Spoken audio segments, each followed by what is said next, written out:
Hello dear students, so we'll discuss today on the forms of corporate restructuring, that is from the point of contraction.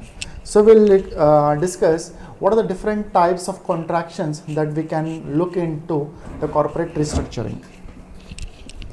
So first thing, let's look at the forms of corporate restructuring from the point of contraction, that is demerger. Okay, we all familiar with the merger. Merger is an expansion activity of corporate restructuring, and the demerger is a contraction activity of a corporate restructuring. Merger is an expansion, demerger is breaking up the merger, right? The merged activity getting separated into the two different entity is called as a demerger. Okay, so demerger is a corporate reorganization in which the business is broken down, right? Basically, when a family owned business, right, possibility where they get break up into the two different units, or the earlier the merger which was been formed, they break up and they get demerged, they get separated, is a form of demerger activity, either to function on their own or to be sold or a liquidity. The reason why the demerger goes, they want to function on individually rather than combinedly, right? Or they want to liquidate the business, they want to sell off the business and generate the cash flow. Hence, the demerger is a separation of one or more units from the form of a new company, right? What happens here is, a demerger is an activity where existing company gets separated and create a new legal entity. So this is the higher end, broader view. So different types of demerger we discuss as a spin-off, split off and split up.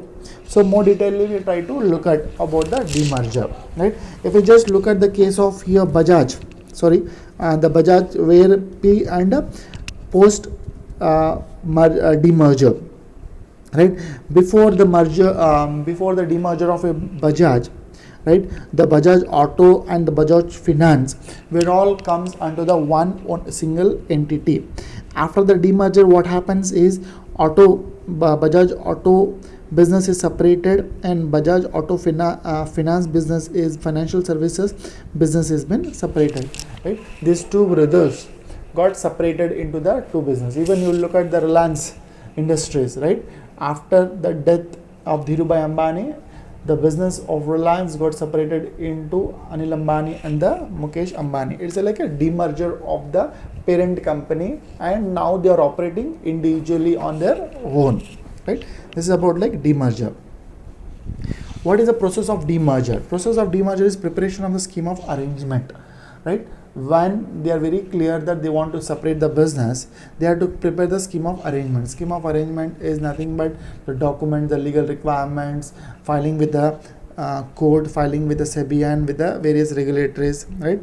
Application the code to be given for separation of the parent company into the separate two legal entities, issue of notice to the shareholders, to the various authorities, holding of meeting with the shareholders, right? Petition and sanction of the court, taking the court approval and get separating the entities. This is about the process of demerger. Fine, very simple, because more detailedly we discuss about the forms of demerger. That is more interesting thing to look at. The other form of restructuring in the form of contraction is reverse merger, right? So more popularly we see recently the reverse merger with the case of SBI with subsidiary banks, right? So SBI has merged with 5-6 associate banks, right? All are not reverse merge. Only the State Bank of Hyderabad and the State Bank of Patiala are, because these are the subsidiaries where SBI is the owner of the company, right? Whereas in other banks which they are not the fully owner of the company, right? They were having certain stake into the company, right? They having certain venture into those banks. But whereas the State Bank of Hyderabad and the State Bank of Patiala, 100% ownership was with the SBI. So it is a reverse merging. The subsidiary company now got merged with the parent company, is called as a reverse merging. right? Earlier what they did, they separated the subsidiary company from the parent company and made it as a separate legal entity. Now they are taking back the subsidiary company and making them to operate under a parent company. This is the form of reverse merger. A merger usually takes place when a smaller company folds into the larger one through the exchange of shares or a cash. But in the case of SBI, there is neither share neither cash because owner itself is the parent company. A private company wants to become the public company. This is another reason why a reverse merger happens is the subsidiary company, possibly it would be a private company or a limited holding company, private company that would like to convert that into the public. So want to convert that into public. If they get acquired by a parent company, by default it has an access to the public. It will become a public limited company by the form of acquisition by a parent company. Here the parent company is a public limited company and the subsidiary company is a private company. Then in such case a reverse merger takes place. When a private company wants to become a public, a reverse merger can be possible. A parent company merge with its subsidiary is also a reverse merger. Example, as we discussed with the SBI and with the State Bank of Hyderabad and State Bank of Patiala. Okay. So what is the reason? What is the motive for reverse merger? One is carry forward taxes of a smaller firms which allow the combined entity to pay lower taxes. Since there is a huge burden on the tax of a smaller firms by taking over the subsidiary company over by the parent company, right? This carry forward tax benefit will lead to a benefit in terms of paying lower tax or the benefit in terms of tax exemption to the parent company. That is one reason why the company go for reverse merger. Second motive is licensing a trademark of a smaller companies, right? So since a smaller company has created a well-known name, fame and brand value, right? So now they wanted to acquire and put that into the parent company portfolio. Backdoor listing for smaller companies. So this is a easy and shortcut route for private companies to become a public company. Another benefit of the private company can go public without raising money, right? So that would be a possibility where if a public limited acquires the target company without raising the money from the public, right, the shares of private company would be available for a public. That is the advantage. So we have a lot of examples to look into the reverse merger. One is ICICI, right, which was a non-banking financial company. It has a two wholly owned subsidiary, that is ICICI Personal Financial Services and ICICI Capital Services.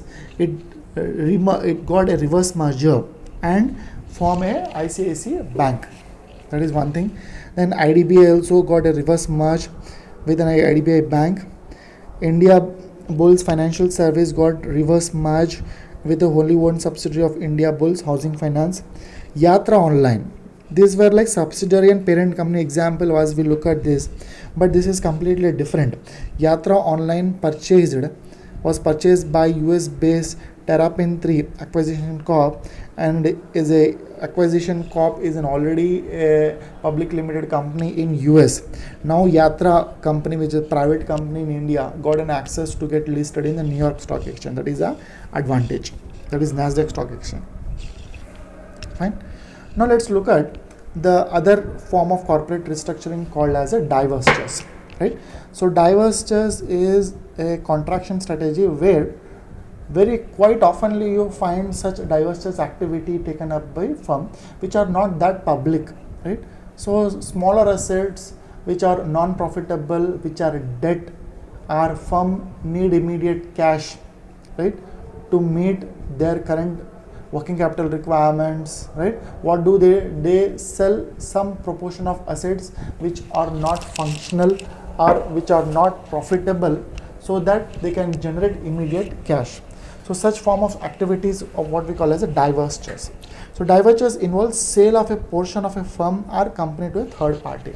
Some portion or some product or some business, some geographical location to the other party, right? If you look at GlaxoSmithKline, right, it has a large variety of pharmaceutical products, right, and they also have a nutritional product like Boost, right? They sold only this because they were not able to manage, they were not able to market Boost and Horlicks in Indian markets. because they don't have a core strength in terms of distribution and sales, and they were not able to compete. So what they did is better they sold to an HUL because they had a core competency in terms of distribution network. This is how they sell the brand which they are not able to manage to the other party which has the strength. This represents a sale. Divestiture is nothing but sale of an asset, sale of a business, sale of a product, right? Securities for a combination of both. If you just look at the graphical diagram, here we have a parent company. Before merger, we have a 3 products, 3 brands are 3 subsidiaries. A, B and 3 are the subsidiaries. Just graphically to understand how divestiture works. After mergers, what happens is, so we don't find C, right? Sell off outside body, that is C company, which is not so profitable business, is been sold. Now after the divestiture, after the sale, the products we find only A and B under the parent company. C is the part of the third company. Now it is not the part of the parent company. So before it was A and B, C. After merger it is only A and B because C is already sold to third party. No more that brand is been existing in the product portfolio of a parent company. This is about like divestitures. So reason of divestitures or rational motive factors. One is to raise the capital assets. A lot of companies we find they sell some proportion, right? If we look at the case of again like Reliance Jio, sold 9.99%, which was approximately 4,000 plus crores of money they would like to invest in oil and gas. This is how they would like to diversify the funds by selling some stake in other unit and diversifying the funds in other units so that they can manage their debts. Then division in underperforming of relating to the industry competition, right? So that is underperforming unit. So they were not able to manage the business, right? So if you just look at Reliance Retail, they sold it off the business because they were not able to manage the business. So few of the Reliance Petroleum, the outlets of Reliance Petrol, they sold it because they were not able to manage few of the outlets. Okay, poor fit in the portfolio of business. It might be in a company they feel that it is not rightly fitting or they are not able to manage, that there is no sufficient cash flows. That is feel that it is better to sell it off within a short span of time. That is divestitures. Parent company widely spread find difficulty in monitoring. Or the reason why the company go is there is a different products category, and since the parent company is not able to manage the different product categories, so hence they feel that it is better to sell off the units and concentrate only on those units which are more focused one.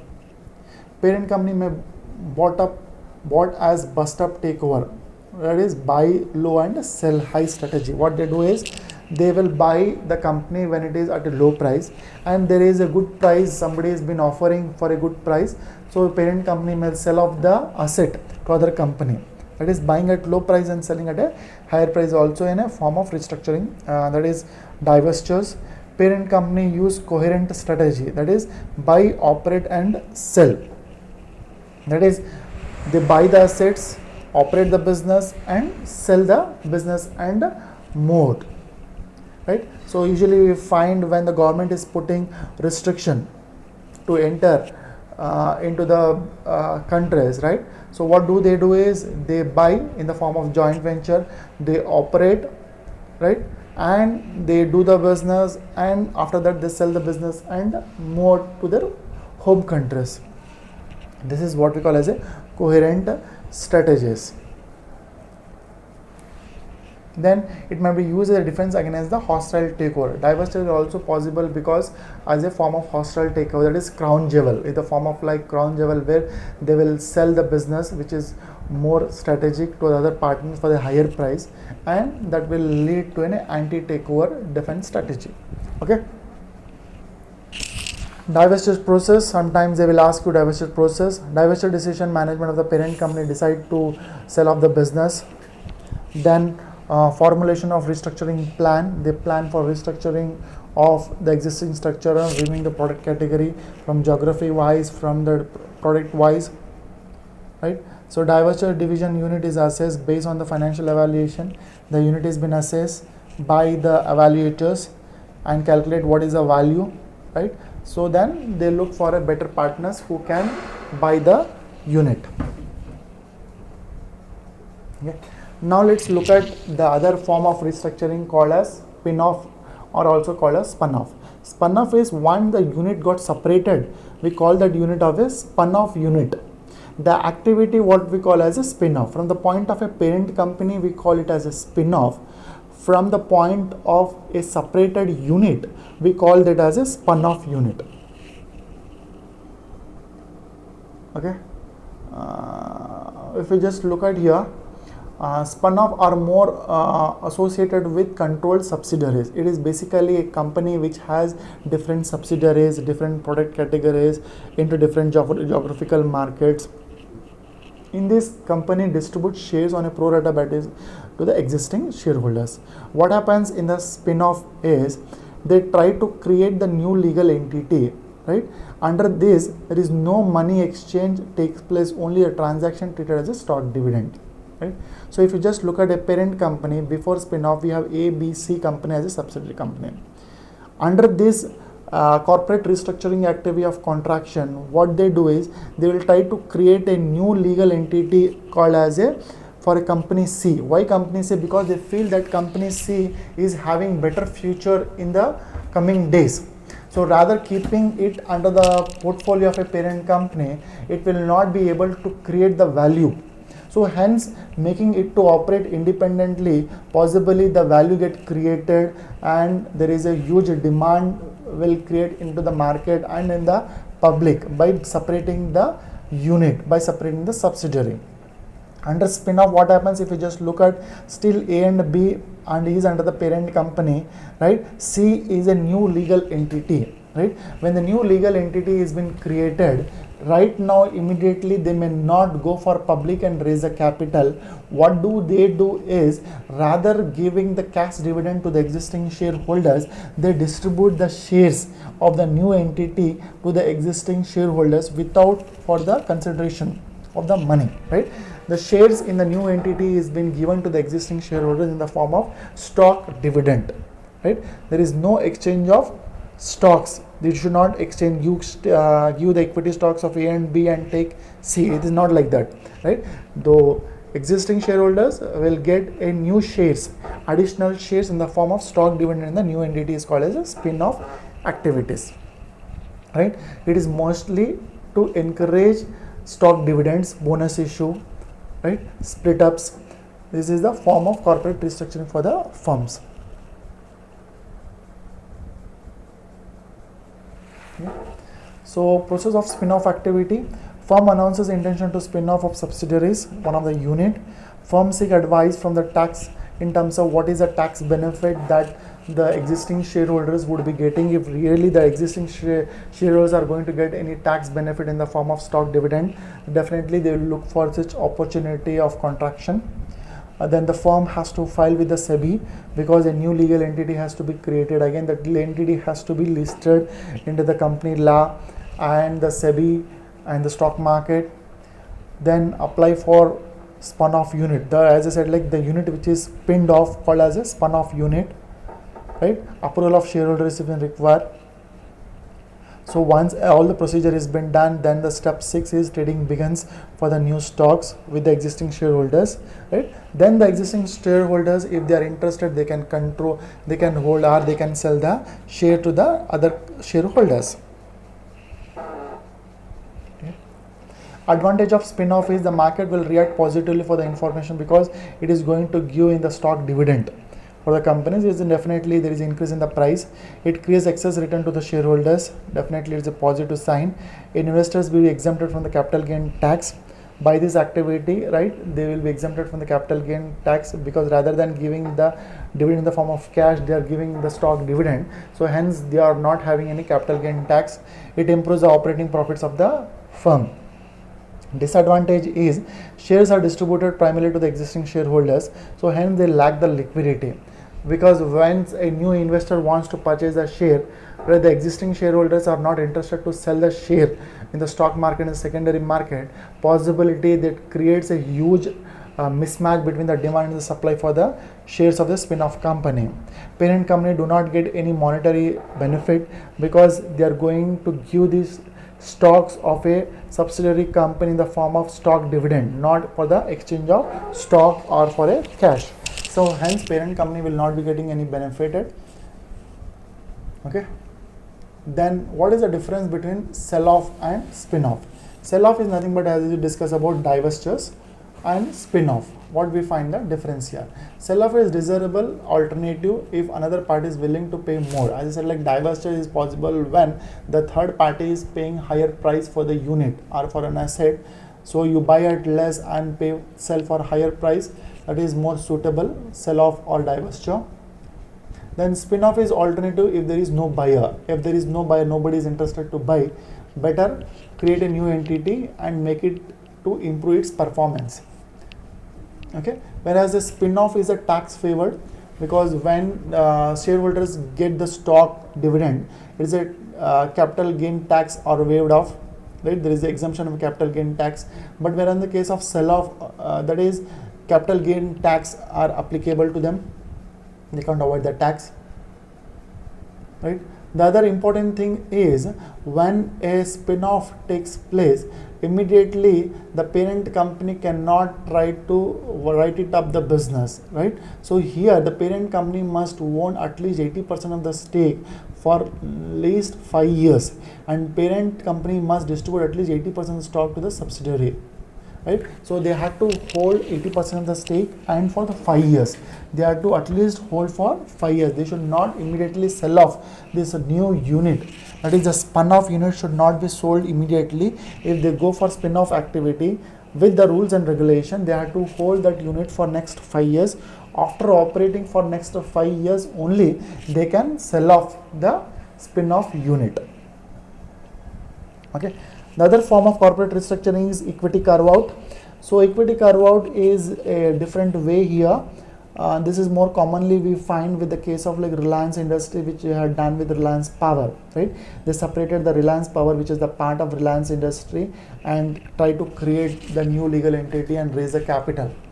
So equity carve out, here the parent company separate subsidiary company and issue the fresh shares to the public for the funds, or some of the subsidiary shares are offered to the first sale for the general public. So here what happens here is the subsidiary companies, if you just look at graphically here, a parent company, before equity carve out there is a T subsidiaries A, B and C, right? When the parent company decides to go for equity carve out, so they decide that C is more potential subsidiary. If we separate and try to go for an IPO, we can raise much better capital from the public at a cheaper or a low cost.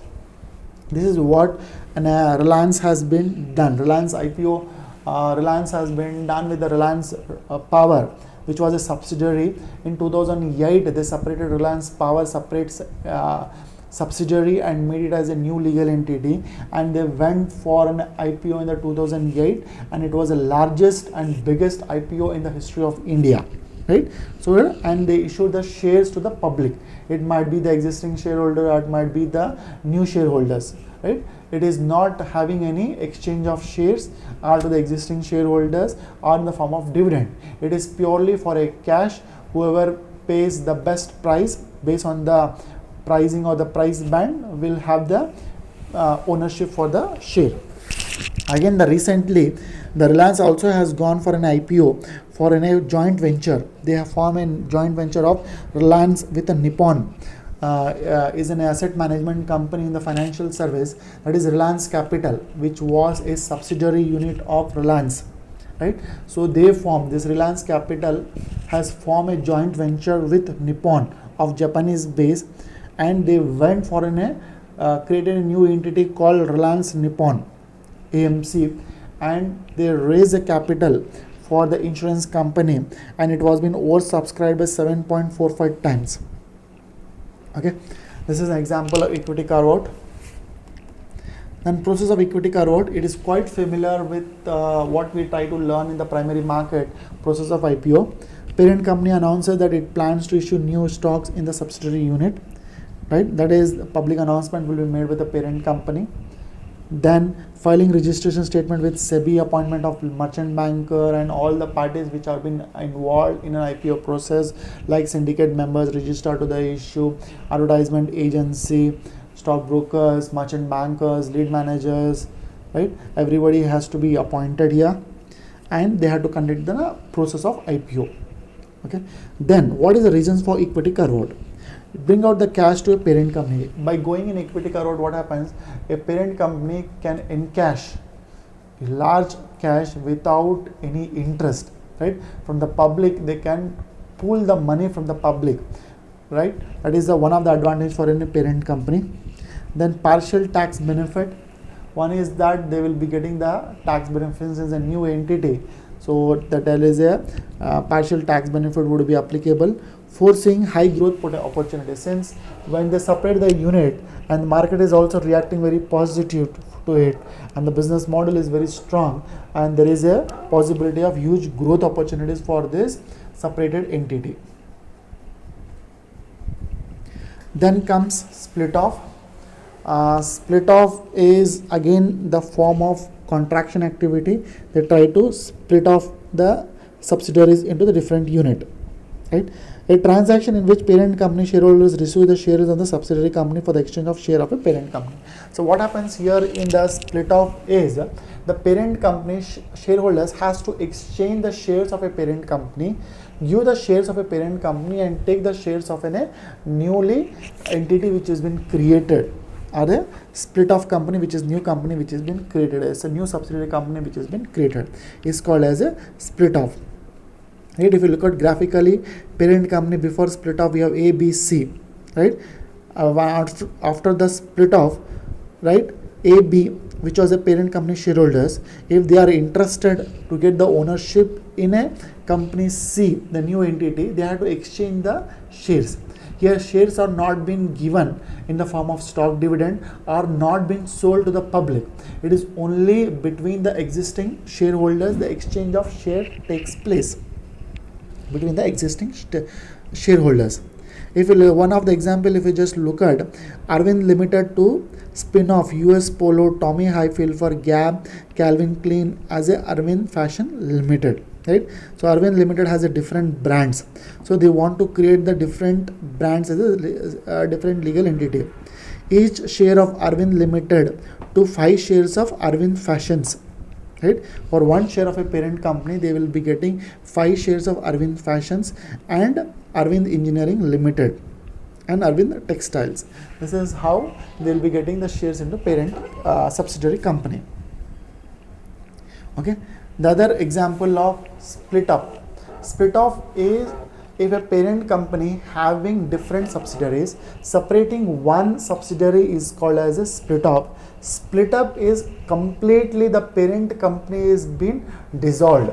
No more the parent company entity is been existing, right? The completely the parent company entity has been dissolved. No more it get existed, it get delisted, and all the subsidiary units will create its own new legal entity and be get listed, is we call as a split up, right? The larger expansion of a split off is what we call as a split up. It is an expanded version of a spin-off. The firm splits into different business lines, distributes shares into this business line of a original stockholder, that is a parent company, proportion to the original ownership. What is the ownership that they are having in a parent company? Similar or equal proportion of ownership would be distributed with all the subsidiary units. Is called as a split up.